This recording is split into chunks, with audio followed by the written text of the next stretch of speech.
yegsi ak jàmm ci TV5 Sénégal bu dee gan nga ci page bi ñu ngi lay ñaan nga abonné te activé cloche de notification bi ngir ngay am ay xibaar ak i jàngat yu ñu saytu ba mu wóor dina ko jox en temps réel ak TV5 Sénégal abonneel ngir dara bañ laa raw. da ko wax rek Ousmane Sonko def benn courrier démarqué wu totalement ci démarche bi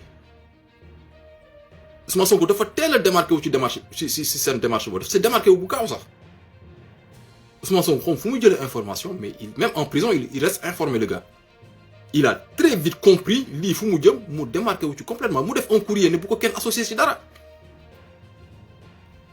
Maintenant man y a un profil qui m'interpelle dans ce collectif c'est un profil qui m'interpelle et c'est Bougane Gueye Dany. C'est Bougane Gueye Dany, ce profil m'a interpellé. C'est plus lui l'objet de ce live en fait, c'est Bougane Gueye Dany. Voilà un bonhomme, Bougane Gueye Dany. L'histoire la plus douloureuse bi ñu weesu ci at yi dossier Adji Sarr. Et ce que je suis en train de dire, je fais ni de révélation du ay confidence laa joxe mais li gars yi di fàtte man du ma fàtte dama koy indiwaat ci contexte bi. On a vu le nom de Bougane Gueye Dany génn 3 fois dans le dossier. Et les 3 fois du patriote ñoo moo ko génne du waa Pastef ñoo ko génne du kenn moo ko génne Mollah Morgun a été la première personne à citer Bougane Gueye Dany dans le complot. Donc du lu ma inventé tout le monde est d'accord, moi je fais juste un petit rappel un petit rappel et bon je suppose que la plupart d'entre vous vont me dire ah bah oui c'est vrai maa koy fàttaliku. Mollah Morgun a été la première personne à citer Bougane Gueye Dany dans le dossier Adji Sarr. Bougane Gueye Dany ñu dox ba jëmmi jamono ñoom encore en seen biir Frances Hélène Gueye moo doon xuloo ak Gabriel Kane ba tuddaat Bougane Gueye Dany dans le dossier. J'invente rien ba léegi on est tous d'accord. Frances moo doon live di xuloo ak Gabriel Kane di xuloo ñuy xuloo ba ci biir xuloo bi mu ne ko yow Gabriel Kane yaa ngi fàttaliku ba ma la boolee ci benn appel man yow ak Bougane. Encore ñoom le nom de Bougane qui revient encore dans le dossier. Cerise sur le gâteau. Adji Sarr ci boppam moo tuddal boppam Bougane Gueye Dany encore dans le dossier. Donc qui est Bougane Gueye Dany? Quel rôle joue Bougane Gueye Dany? Ban rôle le Bougane Gueye Dany di jouer? L'autre chose qui nous interpelle tous, c'était l'histoire de Yewwi Askan Wi. Parce que Bougane, en fait, il voulait dynamiter Yewwi le jour de sa naissance. Et c'était ça l'objectif de Bougane Gueye Dany. Bougane Gueye Dany, en fait, dafa ñëw ne day bokk Yewwi nekk ci ay manigansam comme ça mu xaar ba le jour J jour bu ñu ne tey parce que c'est un jour symbolique le jour où tu lances une coalition c'est un jour symbolique tey nga ne coalition bi parce que Sonko dafa ne coalition bi gën a mag dañ ko taxawal tout le monde était là tout le monde attendait le jour J Bougane ñëw mais indi fa wax boo xam ne mais kenn xamul fan la jógee di wax ay magenta ay non d'accord moom ci lii parce que dafa bëggoon dynamiter comme c'est ce qu'ils ont fait à la F24 F24 loolu la F24 moi je dis pas que toutes les personnes qui étaient dans le F24 c'était pour créer benn coalition de l'opposition mais F24 c'était une coalition de sonkophobes qui étaient là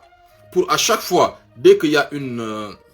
mu am benn tension ci dëkk bi parce que temps vous vous rappelez dëkk bi day jékki tàng di sedd di tàng mais à chaque fois dëkk bi tàng F24 génne communiqué ne par exemple ñu ne dans 2 jours suñu defaatee marche dañu dàbbali F24 génne jël 2 semaines plus tard parce que c'est pour permettre à Macky de tuer élan boobu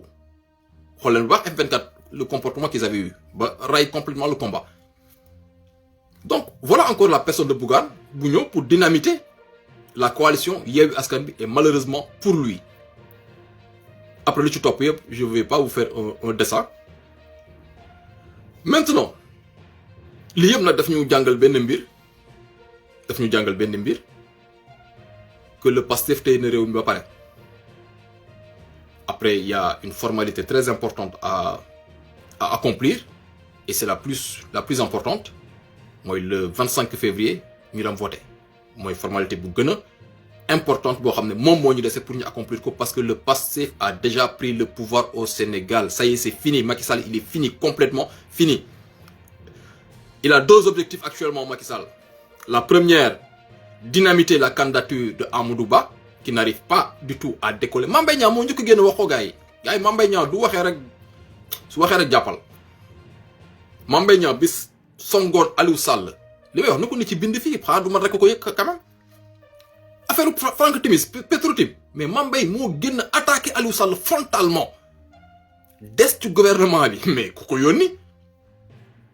kan moo mën a may doole Mame Mbaye Niang attaqué le frère du président de la République ba pare continuer di siéger au conseil des ministres kooku ku am doole moo ko war a nekk ci ginnaaw et kan moo am doole à part Macky Sall au Sénégal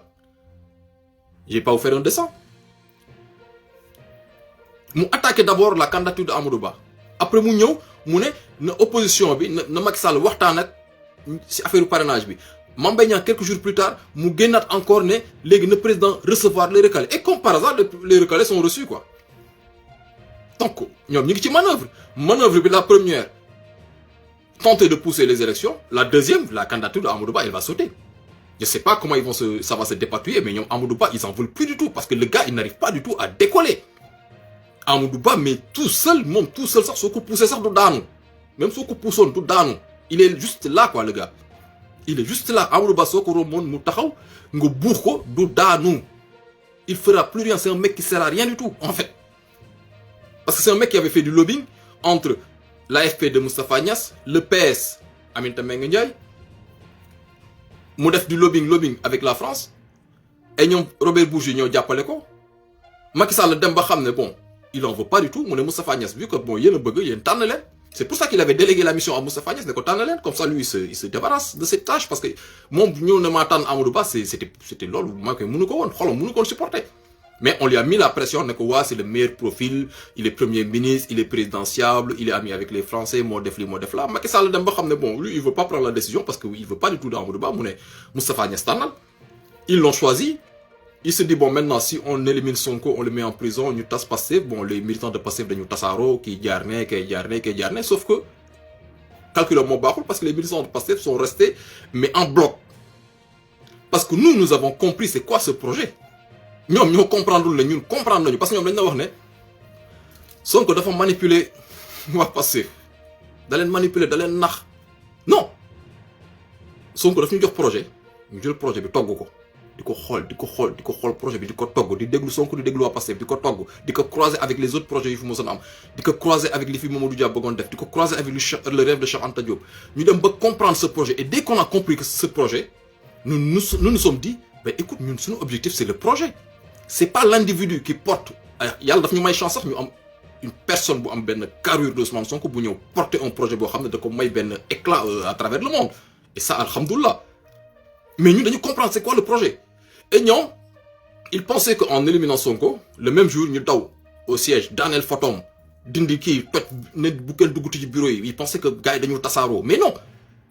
les militants et sympathisants de Pastef sont restés en bloc nekk un parce que nous avons compris quelque chose que eux ils ont pas compris ñun on a compris que Ousmane Sonko est le leader incontesté et incontestable de ce projet mu ànd ceeg ay nit yoo xam ne koo si jël ci biir Pastef mën na yóbbu sa projet à terme koo si jël biir Pastef koo jël biir Pastef rek ci kaw ba si le simple militant mën na yóbbu sa projet à terme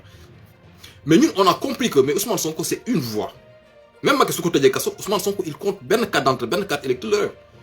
et qu'est-ce qui fait que Ousmane Sonko allait battre Macky à plate couture en 2024 ce sont nos cartes sunu vote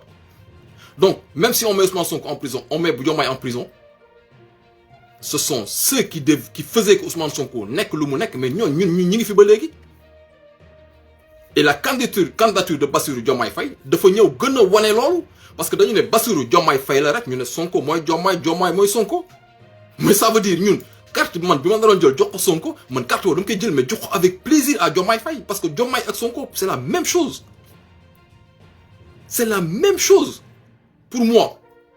man Diomaye ak Sonko mais benn la man tey hargne bi mu waroon def pour la candidature d'Ousmane Sonko mais je vais mettre la même hargne pour la candidature de Diomaye Faye et ñoom maintenant ils ont compris et dès l'instant qu'ils ont compris cela moo tax ñuy recevoir seen collectif des recalés ay Cheikh Tidiane Gadio xawma Modou Khoule Awa Khoule ak Pata Ndiaye ak Moussa Sène ak Moustapha Niang ak Modou Pen ak Issa Lo ak je sais pas qui des gens que tu connais même pas tu peux même pas yow si échiquier pour wala si balance bi nga teg ne bon kii il pèse tant ou l'autre il pèse tant tu peux même pas en fait ñooñu de ñooy dem tey nee nañu dañ seeti Macky Bougane Gueye Dany il pèse rien du tout Bougane, les élections municipales, il y a 200 000 voix. Non. Ce sont les voix de Bamba Fall de la Médina. Ce sont des voix de l'autre là, de Pikine, comme Daour Niang, moi, gars, qui trahir. Voix ou Niang, de voix ou Bougane. Quand moi, je suis au Sénégal, je suis un militant de Bougane Gueye. Quand moi, je suis au Sénégal, je suis un militant de Bougane Gueye. Amoul. Bougane Amoul Nit. C'était les voix de Bamba Fall. Les voix de Daour Niang. Dans d'autres villages où il avait mis des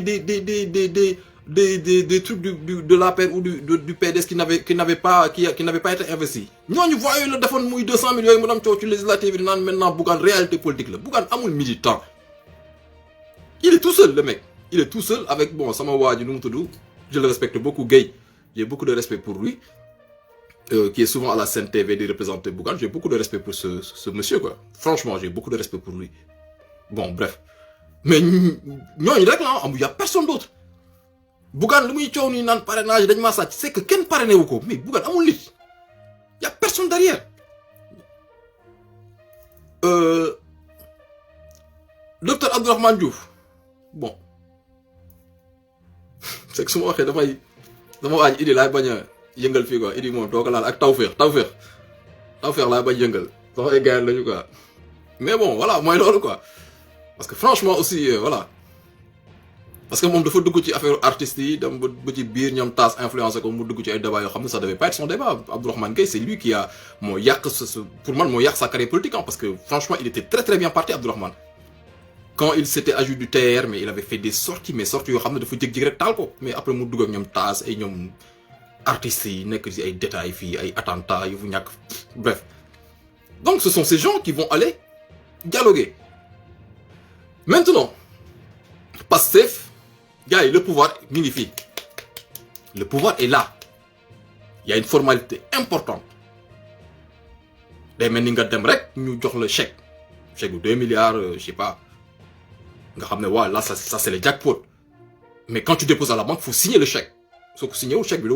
faut encaisser. Il faut le signer ce chèque. Et nous, sur une signature, moi, le 25 février, on doit aller signer l'acte du Yobou, le Pastef au palais présidentiel. Il nous manque que la signature. Et cette signature, elle est importante. Ce sont nos cartes d'électeurs. Ça va être ça, notre signature. La dernière signature à apposer sur le projet Pastef pour ramener le Pastef au palais de la République. Et cette signature, elle est très, très importante. Ils le savent, ils savent que c'est fini, gassi. Ils vont tenter de reporter l'élection, ils vont tenter, tenter. Il n'y a rien, tenter. Parce que nous, ça c'est de la rigolade pour nous. Aïe, dialoguer, aïe, pour, qu'est-ce qu'il va leur dire? Massa. Prochaine fois, nous allons proposer une loi, bon, certainement, nous allons changer. Le mode de parrainage, mais ça sera pas pour ces élections. Qu'est-ce qu'il va leur dire d'autre? Sama gars yi waa PDS ñoom nee nañu foog ñu yëngal fii kenn du fi yëngal tous fitna baaxul voilà foog ñu wax leen gars yi fitna bu fi kenn yee fitna baaxul xeex baaxul élection moo baax man ku ñëw naa ma sa waay gars yi ne dañu fipp man leen xeex baaxul fitna baaxul dañoo nekk sur un cercle de feu. Amna gars yi toog ci frontière yor ay bouteilles bëgg dugg Sénégal taal réew mi nangu suñu pétrole ñun xeexuñu te ñu dem élection nous allons dans ñun élection lañ jëm xeexuñu xeex baaxul dans tous les cas ñun xeexuñu ku leen woo xeex ne leen xeex baaxul ñun dañu dem élection yàlla rëbb na kuy xeex rëbb na kuy yee fitna na kilifa diine yi génn wax ak artistes yi na kilifa diine yi génn wax ak les collectifs da leen xuloo réew mi benn pays la kon nu mu koy waxee benn réew la ñoo bokk ndey ak baay ñoo bokk bàjjan ñoo bokk tonton kon xeex baaxul ñun nous voulons aller vers des élections parce que les 70% yu ñu te 70% inventé wu ma ko de ay sondage yu fiable 70% pour le Pastef parce que Pastef Ousmane Sonko normalement nekkoon à la tête donc c'est on dit Ousmane Sonko mais ces 70% c'est pour le Pastef, le projet Pastef. Et actuellement, le projet Pastef, c'est Bassirou, Diomaye Faye, Bassirou, moi Sonko, Sonko, moi Bassirou. Donc les 70% sont toujours là. yegg ak jàmm ci TV5 Sénégal bu dee gan nga ci page bi ñu ngi lay ñaan nga abonné te activer cloche de notification bi ngir ngay am ay xibaar ak i jàngat yu ñu saytu ba mu wóor dina ko jox en temps réel ak TV5 Sénégal abonneel ngir dara bañ laa raw.